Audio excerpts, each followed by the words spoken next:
नमः सिद्धेभ्यः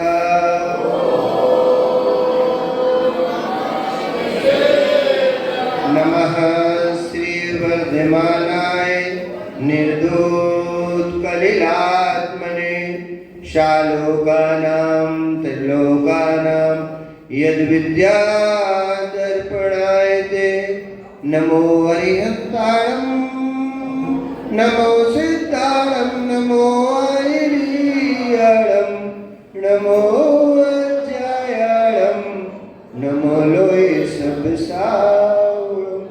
बोलो अनंतानंद सिद्ध परमेष्ठी भगवान की 1008 से मूल लायक आदिनाथ भगवान की 1008 श्री वर्तमान शासक महावीर भगवान की परम पूज्य आचार्य भगवान विशुद्ध सागर महामुनिराज की परम पूज्य आचार्य भगवान विराग सागर महामुनिराज की कर्म दहन विधान की जिनवाणी माता की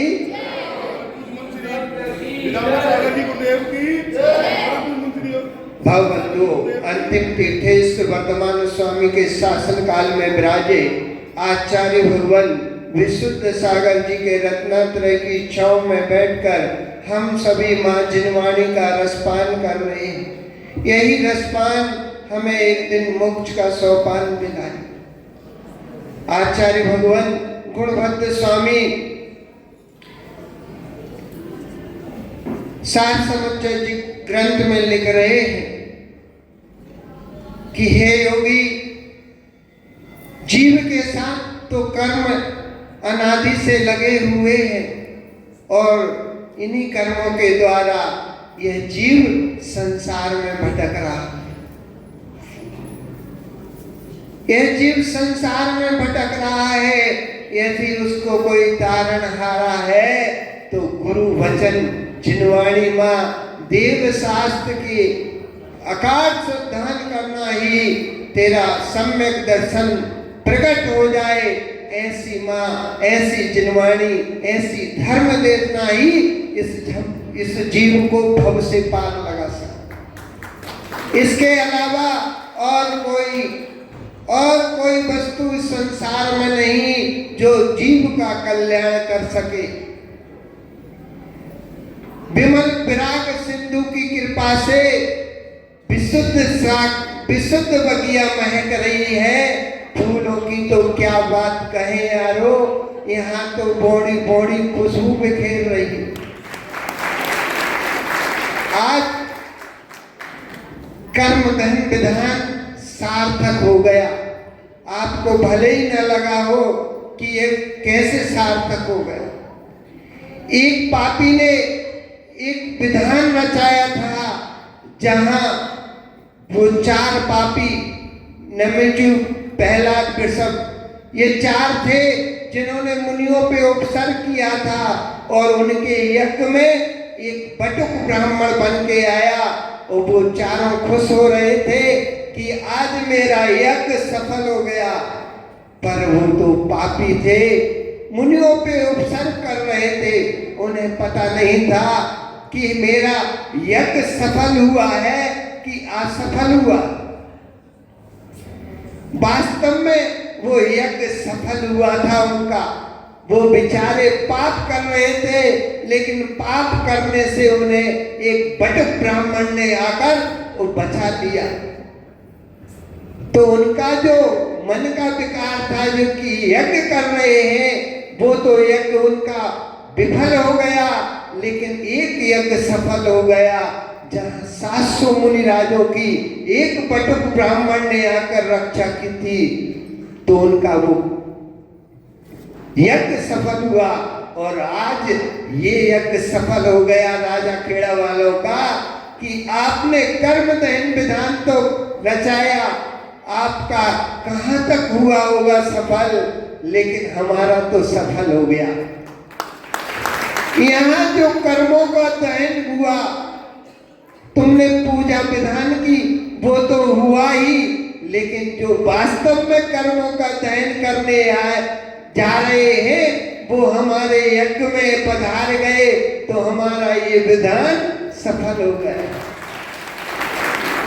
वास्तव में जो अपने कर्मों की आहुति देने के लिए अभी जो भैया कह रहे थे कि ऐसे ऐसे युवा आचार्य संघ में दीक्षा ले रहे हैं, तो वास्तव में वे कर्मों का दहन ही कर रहे हैं। और एक और बात बताएं, आज ये बात कह रहे हैं, एक पंडित जी आचार्य श्री से बोले कि आचार्य श्री ऐसे ऐसे युवा तुम लेकर कहां से आते हो? ऐसे तो हमारी बेटियों को वर नहीं मिलते जैसे तुम दीक्षा दे रहे। एक पंडित जी के वचन थे, कहने लगे आचार्य श्री आप ऐसे कहां से पकड़ के लाते हो? हमें तो ढूंढते ढूंढते और हमारे जूते टूट जाते हैं, हमें ऐसे वर नहीं मिलते जैसे तुम दीक्षार्थी कहां से ले आते? आचार्य जी बोले कि भैया मैं किसी के यहाँ नहीं जाता, ये स्वयं आ जाते हैं, तुम्हें ढूंढने से नहीं मिलते, यहाँ अपने आप आ जाते। तो ये कर्मों की बलिहारी है कि जिन्हें अपनी आत्मा का भान हो जाता है वो अपने आप चला आता है, और जिसे अपनी भान नहीं उसका क्या मान, उसका क्या सम्मान। इसलिए योग सार आचार्य योगेंद्र स्वामी कहते हैं, केवल नाण साहु सो अप्पा मुनि जीवित हूँ, जही चावई शिव लाऊ बढ़ई जोई जिही बढ़ऊ। यदि है जीव, यदि तू मोक्ष पाने की इच्छा रखता है तो तू केवल ज्ञान स्वभाव आत्मा को पहचान। ऐसा योगियों से कहा है कि तू अपनी केवल ज्ञान आत्मा को पहचान। कौन समाधि करे, कौन अर्चन करे, कौन पूजन करे, कौन स्पर्श करे, कौन वंचना करे, कौन किसका साथ मैत्री करे, कौन किसके साथ कलह करे। सुन लो, कौन किसके साथ कलह करे? जहां कहीं देखो आत्मा, वहीं आत्मा दृष्टिगोचर हो, ऐसी भावना भाव। कलह करने से आत्मा का कल्याण नहीं होगा। और भी कहते हैं, जब तक गुरु प्रसाद से आत्मदेव को नहीं जानता तभी तक वह कुछ तीर्थों का भ्रमण करता है और चारों गतियों में घूमता है। अपनी आत्मा का भान हो जाता है तो आत्मा का भान होने के बाद किसकी शरण में जाता है? वो गुरु ही है, गुरु ही है जो हमें भव से पार लगाते हैं। ऐसे गुरु की शरण में जाओगे तो तुम्हारा बेड़ा पार हो जाएगा। गुरु ही शरण है और कोई नहीं। जो गुरु की शरण में आ जाता है यीशु, उसका बेड़ा पार हो जाता है। और जो गुरु को छोड़ देता है, एक बार कहते हैं कि रामचंद्र जी सीता जी की खोज करने सेतु बना रहे थे कुछ लोग, तो रामचंद्र जी ने सोचा कि मैं भी इनकी मदद करूं, नल नील की मदद करूं। तो एक उनने पत्थर लिया और ऐसा डाला, वो डूब गया। उन्होंने कहा ऐसा क्यों हुआ, ऐसा क्यों हुआ? जैसा तुम कर रहे थे वैसा ही तो मैंने किया। नल नील देखकर मुस्कुराने लगे, कहने लगे जो गुरु से हाथ से छूट गया वो डूब गया, और जो गुरु के हाथ में है उसका बेड़ा पार हो गया। ऐसे पत्थर बन के मत जाओ जो गुरु के हाथ से छूट जाओ। अरे गुरु के द्वारा संस्कार हो जाए, गुरु का सर पे हाथ लग जाए तो उसका बेड़ा पार हो जाता है। ऐसे ही यज्जीव सुखकाराय इष्टोपदेश ग्रंथ में आचार्य पूज्य सुभाष स्वामी लिख रहे हैं, यज्जीव सुखकाराय तद्देह सब कारकम यदि देह उपकाराय तज्जीव सत्कारकम। यदि जीव का उपकार करोगे तो शरीर का उपकार होगा, और शरीर का उपकार करोगे तो निश्चित जीव का उपकार होगा।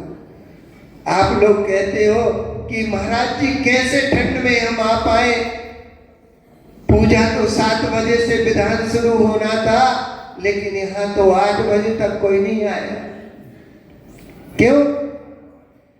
कल महाराज जी बता रहे थे द्वंद चल रहा है। अरे द्वंद 2 में होता है, निर्द्वंद 1 होता है। द्वंद भीतर चल रहा, द्वंद बाहर चल रहा। द्वंद बाहर था, इसलिए तुम नहीं आ पाए भीतर, और जो भीतर आ गए वे भी तर गए और वे भी तर गए। इसलिए भीतर जाओ तो तुम भी तर जाओगे। आज यज्ञ सफल हुआ है, आज यज्ञ सफल हुआ है। तो जो गुरु चरणों में आए हैं 4 शिक्षार्थी दीक्षार्थी, इन्होंने भी कुछ सोचा होगा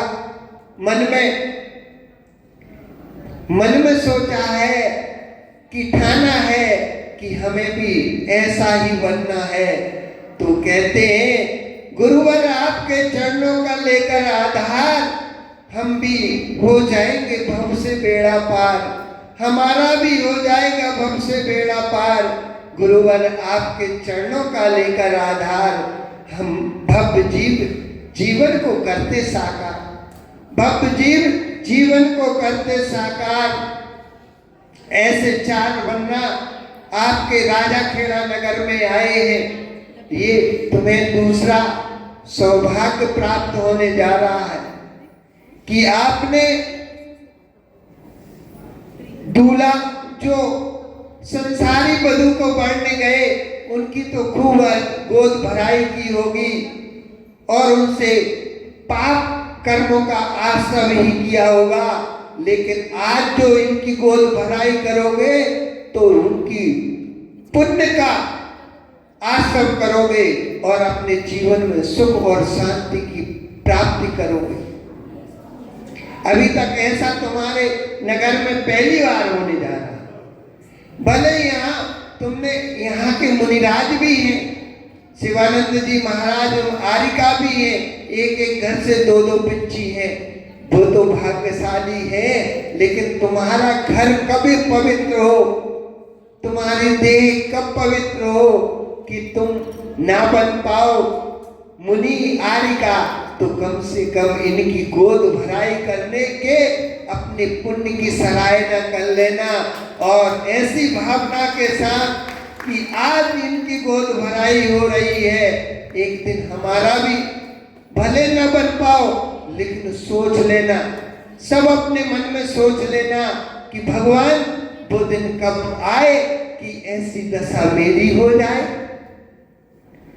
इतने में क्या जाता है तुम्हारा। बैराग्य के बीज लेकर जो 4 वन्ना आए हैं, इनकी भी देखो, जो पंडित जी की विचारधारा है वो सबकी विचारधारा हो सकती है। बैराग्य के बीज लेकर अंकुरित हो गया, और अंकुरित हो गया मयंक, और ममता का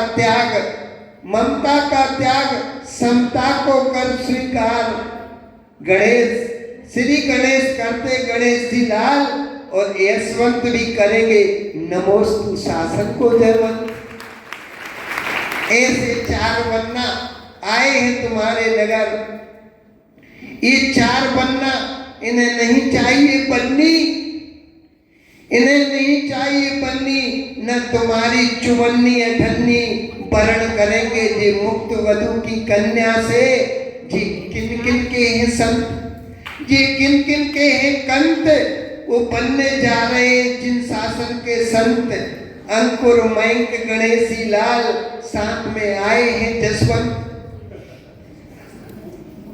अंकुर मयंक गणेशी लाल, साथ में आए हैं जसवंत। जी करेंगे नमोस्तु शासन को जयवंत। इनके कंत भी सुनो, ये जसवंत आए हैं, इनके बेटा भी आचार्य हमारे संघ में सद्भाव सागर जी हैं। सब इनकी 72 वर्ष की आयु है और देख लो, और आप तो कितने अच्छे हो, फिर भी ये दीक्षा लेने जा रहे हैं, क्योंकि इनने निर्णय कर लिया कि भले देर से आए लेकिन बुद्धिपूर्वक आए। सद्भाव सागर संत कंत और यशवंत, कंत और जसवंत बन के संत नमोस्तु शासन को करेंगे जयवंत। 2 युवा और 2 वृद्ध, 2 युवा और 2 वृद्ध जे पूर्णता से हैं समृद्ध। ये मत समझना कि ये लपेट के आए हैं, चपेट के आए, ये न लपेट के हैं न चपेट के, ये हैं ठेठ के। और ये दिगंबर भेष न लपेट का होता न चपेट का। अच्छे अच्छों का तेल निकल जाता है। ये नहीं सोचना कि इनके घर में व्यवस्था नहीं होगी तो ये बन के आ गए। एक दिन बन के देख लेना ऋषु, एक दिन बन के देख लेना, यदि सामर्थ्य हो तो भावना भाते तो रहना, कभी ना कभी तो पूर्ण हो जाए। भावना भवनाशनी होती है, भावना भाव भव का नाश हो जाता है। जैसी भावना भावोगे वैसी तुम्हारा भव होगा। इसलिए अपने लिए नहीं मांगना, दूसरों के लिए मांगना। अपन भिखारी नहीं है, हाँ अपन तो समृद्ध हैं। तो कैसे? नागौर और रामगढ़ इनके गांव के नाम है जे। मैक है नागौर का और रामगढ़। और एक और बात बताएं, अभी तुमने 20 पंथ और 13 पंथ देखा होगा। ये अंकुर है ना, ये 16.5 पंथी है। अब कहोगे ये 16.5 पंथ कहां से आया? एक इनके गांव में मंदिर है 16.5 पंथी। तो कैसे है? जैसे राजाखेड़ा में चलता है ना, यहाँ थोड़ा थोड़ा चलता है कि हम इनकी मंदिर नहीं जाएंगे उनके, ऐसे ही इनके गांव में होता था। समय तो नहीं है लेकिन थोड़ी सी बता दें कि आप ये मानना 16.5 पंथ भी है, तो 20 पंथी और 13 पंथी मिलकर एक जगह रहते थे और आपस में लड़ते थे, आपस में लड़ते थे। तो इन लोगों ने सोचा कि ना हम तुम्हारी मानेंगे ना हम इनकी मानेंगे, हम अलग से हो जाते हैं। तो दोनों का बंटवारा हो गया, दोनों को जोड़ दिया। 20 पंथी और 13 पंथी हो गए 33 पंथी। उनमें से आधे खिसक गए तो 16.5 पंथी हो गए। इनका 16.5 पंथियों का मंदिर है नागौर में। तो नागौर, रामगढ़, कुन्नौर, गोंदिया, इन्होंने स्वयं को पहचान लिया। भैया तुमने भला किया, तुम चारों ने जो जान लिया कि दीक्षा का महत्व, इस जीव का महत्व क्या है, इस संसार में आने का महत्व क्या है। तो इन्होंने जान लिया कि इससे ज्यादा कुछ नहीं है। कितना कमाएगा? विदेश में रहता था, नौकरी करता था। इस भैया अभी भी विदेश में है और ये विदेश छोड़ के, लंदन से छोड़ के आ गया। इसको विकल्प था कि माँ की सेवा कौन करेगा, तो माँ यहाँ थी राजस्थान में, तो इसको उनको भी विदेश छोड़ के आ गया। और गोद भराई भी मेरे ख्याल से एक बार और जाना है उसको, अभी लंदन जाएगा फिर गोद भराई होगी। इसलिए इसकी एक बार दीक्षा नहीं हो पाई। पिछले बैच में भी था ये भैया जी की दीक्षा, पिछले बैच में भी थे, अब उनकी भी दीक्षा नहीं हो पाई क्योंकि उसको माँ को छोड़ने जाना था। इसलिए वो माँ को भैया के पास छोड़ाया। अब वो दीक्षा लेने जा रहा है। तो तुम चारों ने जान लिया दीक्षा का महत्व, अपनी आत्मा पहचान लिया, अपनी आत्मा को पहचान लिया। जो भैया बन के आए हैं विनायक, आप सोच रहे हो कि 4 आए हैं, उनके साथ एक और भी आए, अक्षय भैया। ये भी पढ़े लिखे इंजीनियर और इनकी माँ, दोनों भैया इंजीनियर और ये है बेरोजगार। पढ़े लिखे होकर भी बेरोजगार है। इनकी माँ कहती, अरे उठो, पढ़े लिखे बेरोजगार हो। इसने नौकरी करना छोड़ दिया, धंधा पानी सब छोड़ दिया और आजकल मुनि सेवा में है और बाल ब्रह्मचारी, दीक्षा भी लेना है उसको। और तुमने देखा हो तो सबसे बड़ी चोटी है अक्षय भैया की। ये धर्मचंद शास्त्री जी के साथ रहकर बहुत बड़ी प्रतिमा जो बन रही है ना, उसमें काम कर रहा है, उसका सहयोग कर रहा है भैया। कि इस जैसे ही इस मूर्ति का पंचकल्याणक हो जाएगा आचार्य श्री के साथ, उसी दिन मैं भी दीक्षा ले लूंगा। ऐसे 5 भैया आए हैं, उनकी आप बिनौली और गोद भराई अच्छे से करो। आपका तो ये यज्ञ पवित्र हो गया। अब बाद में सुनाएंगे कि आपका ये यज्ञ पवित्र हो गया और सार्थक हो गया, और चारों भैया की गोद भराई करके अपने पुण्य को और पवित्र कर लो और गाढ़ा कर लो, तो तुम्हारी भी गोद भराई हो जाए। इसमें कोई बड़ी बात नहीं। बोलो परम पूज्य आचार्य भगवान विशुद्ध सागर महामुनि राज की।